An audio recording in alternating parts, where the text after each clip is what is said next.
Hello friends, good morning. मैं मनोज पटेल आपके अपने YouTube channel Rohit science and research centre में स्वागत करता हूं। अगर आप लोग ये वीडियो देख रहे हैं और अभी तक लाइक एंड सब्सक्राइब नहीं किया तो प्लीज इसे लाइक एंड सब्सक्राइब कर लें और दोस्तों के साथ भी शेयर करें। चलिए आज हम बात करेंगे लाइट प्रकाश के बारे में। 3 लाख किलोमीटर से ज्यादा क्यों नहीं हो सकती, 3 लाख किलोमीटर से कम क्यों नहीं हो सकती, आखिर यह एक स्थिरांक क्यों बना हुआ है, एक निश्चित मान क्यों बना हुआ है। आइए आज हम आप लोगों को इसे एक वीडियो के माध्यम से जानकारी देने की कोशिश करते हैं। तो चलिए आइए देखते हैं ये वीडियो। दोस्तों, लाइट जिसने हमको और हमारे वैज्ञानिकों को सदियों तक हैरान किया है, जिसने हमको इस दुनिया के नज़ारे दिखाए हैं, जिसके जरिए आज इस अनंत ब्रह्मांड में हम झांक पाते हैं, जिसने इस ब्रह्मांड को अंधेरे से बचाया, आखिर उस लाइट में ऐसा क्या स्पेशल है? क्यों इसकी स्पीड ऑफ लाइट के बराबर ही होती है? क्यों इसकी रफ्तार 3 लाख किलोमीटर पर सेकंड ही होती है? क्यों हम स्पीड ऑफ लाइट को नहीं बढ़ा सकते? क्यों इसकी स्पीड इनफाइनाइट नहीं हो सकती? और क्यों ऐसा कहा जाता है कि स्पीड ऑफ लाइट पर पहुंचने पर हमारे लिए दुनिया जादुई हो जाती है? और क्या होगा जब इस दुनिया में प्रकाश की रफ्तार 3 लाख किलोमीटर पर सेकंड से हटकर अनंत हो जाए? अगर आप भी ये जानना चाहते हो कि नेचर ने स्पीड ऑफ लाइट को क्यों संभाल कर रखा है, क्यों इसकी रफ्तार को फिक्स रखा है और क्यों इसकी रफ्तार अनंत नहीं हो सकती, इन सब के बारे में पूरा डिटेल में आज हम इस वीडियो में बात करेंगे। पर वीडियो शुरू करने से पहले मेरी आपसे रिक्वेस्ट है कि इस वीडियो को पूरा एंड तक देखिएगा, क्योंकि इसको देखने के बाद आप कुछ ऐसी बातों को जानोगे जो कि शायद आपने पहले कभी भी नहीं सुनी होंगी। तो चलिए हम लाइट के वियर्ड नेचर को जानते हैं। सबसे पहले हम ये मानते थे कि लाइट एक पार्टिकल है, पर हमारे फिजिक्स के कुछ एक्सपेरिमेंट से ये साबित हुआ कि लाइट वेव की तरह बिहेव करती है, जिसका एग्जाम्पल है यंग डबल स्लिट एक्सपेरिमेंट।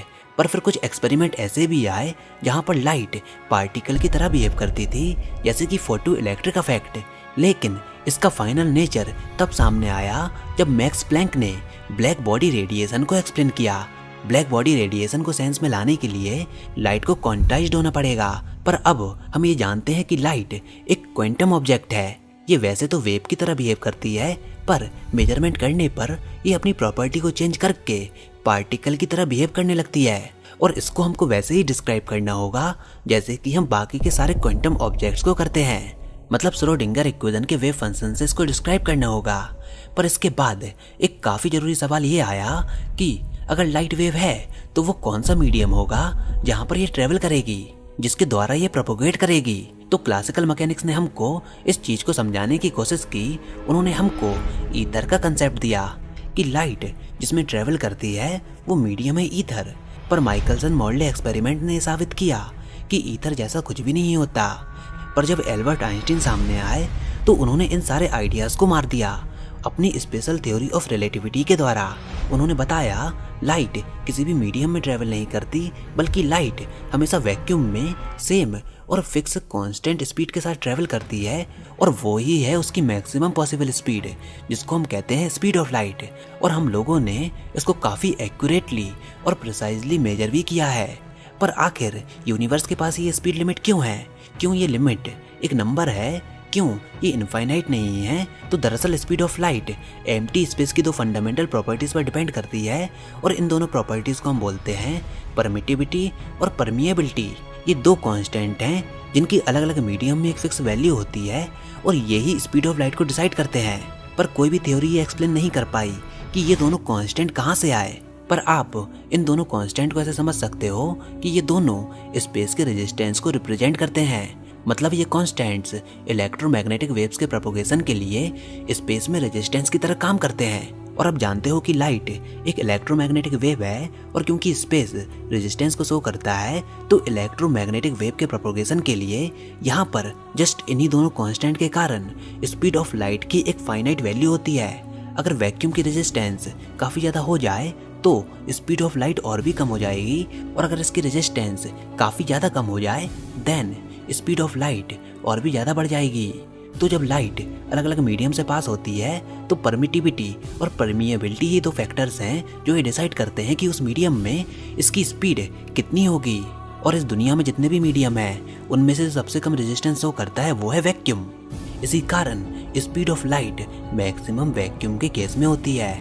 पर इमेजिन कीजिए अगर हम स्पेस में से पूरा रेजिस्टेंस ही हटा दें, देन इन थ्योरेटिकल केसेस में स्पीड ऑफ लाइट इनफाइनाइट भी हो सकती है। और इनफाइनाइट स्पीड होने की ये कल्पना वाकई में एक अमेजिंग थॉट है। जरा सोचिए, अगर आप इनफाइनाइट स्पीड से इस ब्रह्मांड की यात्रा करते, देन आपको ये नज़ारा कैसा नजर आता, आपके लिए ब्रह्मांड का सफर कैसा होता। आई नो ये हमारी इमेजिनेशन के बियॉन्ड है। अब आगे बढ़ने से पहले हमको ये जानना होगा कि हमारे ब्रह्मांड में स्पीड ऑफ लाइट का फिजिकल सिग्निफिकेंस क्या है। दरअसल इसका बेसिक सा मतलब ये है कि स्पीड ऑफ लाइट वो अपर लिमिट है जो कि ये शो करती है कि कितनी फास्ट इंफॉर्मेशन फ्लो कर सकती है। ये डायरेक्टली कॉजेलिटी और लोकेलिटी से जुड़ी हुई है। मतलब अगर आप किसी ऑब्जेक्ट से किसी दूरी पर मौजूद हो, देन उस ऑब्जेक्ट से आने वाली इंफॉर्मेशन आपके पास इंस्टेंटली नहीं आ सकती। वो इन्फॉर्मेशन आपके पास किसी फाइनाइट अमाउंट ऑफ टाइम में ही आ सकती है। पर कल्पना कीजिए अगर ये केस नहीं होता, अगर इन्फॉर्मेशन ब्रह्मांड के एक कोने से दूसरे कोने में इंस्टेंटली आ जाती, देन इस ब्रह्मांड के एक कोने पर हो रहा इवेंट हर एक पॉइंट पर इफेक्ट डालता। मतलब यहाँ पर हर समय हजारों सुपरनोवाज हो रहे होंगे और उन सुपरनोवाज का इफेक्ट हमको डायरेक्टली और इंस्टेंटली यहाँ पृथ्वी पर देखने को मिल जाता, भले ही वो हमसे कितनी भी दूर क्यों ना हो। क्योंकि स्पीड ऑफ लाइट को हमने इनफाइनाइट अज्यूम किया, और इस केस में अगर इलेक्ट्रोमैग्नेटिक रेडिएशन की स्पीड इनफाइनाइट है, देन उन सुपरनोवा से आने वाली हार्मफुल रेडिएशन हमारी पृथ्वी तक इंस्टेंटली आ जाती। और इस केस में अगर इलेक्ट्रोमैग्नेटिक रेडिएशन की स्पीड इनफाइनाइट है, देन उन सुपरनोवा से आने वाली हार्मफुल रेडिएशंस भी हमारी पृथ्वी तक इंस्टेंटली आ जाती और यहाँ से लाइफ को पूरी तरह से डिस्ट्रॉय कर देती, क्योंकि हमने स्पीड ऑफ लाइट को इनफाइनाइट अज्यूम किया। और यहाँ पर कॉजेलिटी भी स्पीड ऑफ लाइट के साथ डायरेक्टली रिलेटेड है। दरअसल आइंस्टीन की स्पेशल रिलेटिविटी हमको ये कहती है कि यहाँ पर साइमल्टेनिटी जैसी कोई चीज़ एग्जिस्ट नहीं करती। ऐसा क्यों? मान लीजिए ए और बी दो इवेंट हैं जो कि स्पेस के दो अलग अलग पॉइंट पर साइमल्टेनियसली हो रहे हैं किसी रेफरेंस फ्रेम में, देन वो किसी भी तरह से कॉजली कनेक्ट नहीं कर सकते, क्योंकि पॉइंट ए के सिग्नल पॉइंट बी तक इंस्टेंटली नहीं आ सकते। उनको भी ट्रैवल करने में फाइनाइट टाइम लगेगा। पर स्पीड ऑफ लाइट को इनफाइनाइट अज्यूम करने पर कॉजलिटी कैसे ब्रेक करती है? तो ऐसा यूनिवर्स जहाँ पर स्पीड ऑफ लाइट इनफाइनाइट है, देन उस यूनिवर्स में ऑब्जर्वर किसी भी इवेंट्स के ऑर्डरिंग से किसी भी तरह से अग्री नहीं हो पाएंगे। देन इस केस में कॉजलिटी भी ब्रेक होगी। यहाँ तक कि स्पीड ऑफ लाइट इनफाइनाइट होने पर हमको इस ब्रह्मांड के इतिहास के बारे में कोई भी जानकारी नहीं मिल पाएगी, क्योंकि यहाँ पर कोई भी रेड शिफ्ट नहीं होगा। हम लोग माइक्रोवेव बैकग्राउंड रेडिएशन को नहीं देख पाएंगे। हम केवल ब्रह्मांड को वैसा ही देख पाएंगे जैसा कि वो अभी प्रेजेंट में है, जैसी उसकी शक्ल प्रेजेंट में है। इसके साथ ही साथ हम ब्रह्मांड के पूरे साइज को देख पाएंगे और जान पाएंगे कि ये ब्रह्मांड अनंत है या फिर नहीं। यही नहीं, हमारे रात का नज़ारा भी काफ़ी प्लीजेंट होगा, क्योंकि हम इस ब्रह्मांड से आ रहे सारे स्टार्स की लाइट को एक साथ देख पाएंगे और हमारी नाइट का व्यू बिल्कुल डे जैसा होगा। पर इसके साथ ही साथ यहाँ पर एक काफ़ी बड़ी फंडामेंटल प्रॉब्लम भी आएगी। आप इस इक्वेशन को देखिए, E=mc²। ये कहती है कि एनर्जी और मास आपस में कनेक्टेड हैं। यहाँ पर एक c² का फैक्टर भी है। तो अगर स्पीड ऑफ लाइट इनफाइनाइट हो जाए, देन यहाँ पर एक काफ़ी अजीबोगरीब रिजल्ट सामने आएगा, और वो ये है कि इस ब्रह्मांड में कोई भी मास नहीं बचेगा, केवल एनर्जी ही रहेगी। आप इस इक्वेशन को रीअरेंज कीजिए, देन m=E/c²। अगर आप c की वैल्यू को इनफाइनाइट पुट करते हो, देन ऑटोमेटिकली मास 0 हो जाएगा। तो अगर मास 0 हुआ, देन हमारा पूरा ब्रह्मांड केवल एनर्जी से भरा हुआ होगा। पर मैं आपको बता दूं कि E=mc² आइंस्टीन की थ्योरी ऑफ स्पेशल रिलेटिविटी का प्रेडिक्शन है, जो कि ये कहती है कि स्पीड ऑफ लाइट कांस्टेंट होती है सारे फ्रेम ऑफ रेफरेंस में। तो अगर हम ऐसे यूनिवर्स की कल्पना करें जहाँ पर स्पीड ऑफ लाइट इनफाइनाइट है, देन मे बी वहाँ पर स्पेशल रिलेटिविटी वर्क ही ना करे, वहाँ पर स्पेशल रिलेटिविटी फेल हो जाए। तो वहाँ पर E=mc² भी करेक्ट नहीं रहेगा। उस केस में मे बी आपको फाइनाइट मास मिल जाए।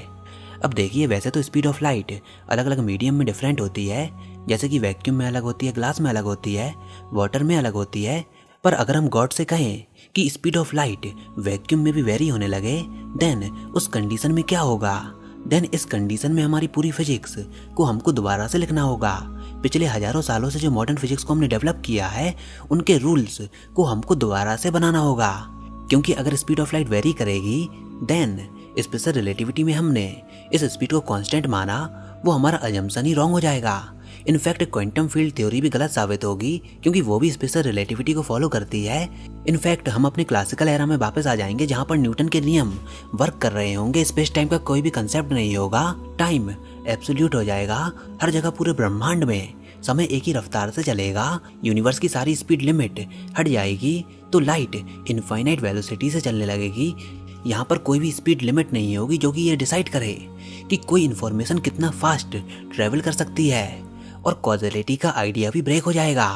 बिग बैंग और हमारे ज़्यादातर कॉस्मोलॉजिकल मॉडल सभी रॉन्ग हो जाएंगे, और इनफैक्ट हमको वापस से क्लासिकल आइडिया को कंसीडरेशन में लेना होगा।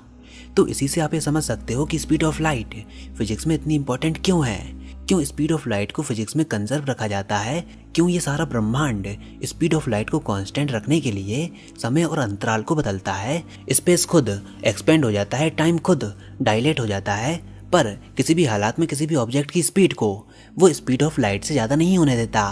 पर आखिर नेचर ऐसा क्यों चाहता है, क्यों नेचर इलेक्ट्रोमैग्नेटिक वेव्स की स्पीड को कांस्टेंट रखना चाहता है? तो इसका जवाब ये है कि नेचर को speed of light electromagnetic waves की स्पीड से कोई फर्क नहीं पड़ता कि उसकी क्या वैल्यू है और उसकी क्या अपर लिमिट है। नेचर को इनमें से किसी से भी मतलब नहीं होता। नेचर केवल एक ही चीज को संभाल कर रखना चाहता है, और वो है कॉजेलिटी। कॉजेलिटी ही वो चीज है जो कि हमारे ब्रह्मांड को ये बताती है कि पहले इवेंट का कॉज होगा, देन बाद में हमको उसका इफेक्ट देखने को मिलेगा। और स्पीड ऑफ कॉजेलिटी ही वो स्पीड है जो कि हमारे ब्रह्मांड की मैक्सिमम पॉसिबल स्पीड है। इस स्पीड से ज़्यादा स्पीड नेचर अलाउ नहीं करता, और लाइट के पास ये मैक्सिमम स्पीड है, क्योंकि लाइट मासलेस पार्टिकल फोटोन से मिलकर बनी होती है। इनके पास 0 मास होता है और सबसे कम रिस्ट्रिक्शंस होती हैं। तो 3 लाख किलोमीटर पर सेकंड ये मैक्सिमम पॉसिबल स्पीड है जिससे फोटॉन्स और बाकी की वेव्स मूव कर सकती हैं। तो आई थिंक अब आपको थोड़ा आइडिया लग गया होगा कि स्पीड ऑफ लाइट की एक पर्टिकुलर वैल्यू क्यों होती है। अगर आप स्पेस के रेजिस्टेंस को चेंज करो, देन स्पीड ऑफ लाइट की वैल्यू भी चेंज हो जाएगी। और नेचर स्पीड लिमिट और नंबर्स के बारे में कोई भी केयर नहीं करता। नेचर को मतलब है केवल कॉजेलिटी से, कि बस कॉजेलिटी ब्रेक नहीं होनी चाहिए। तो फिलहाल आज की वीडियो में इतना ही।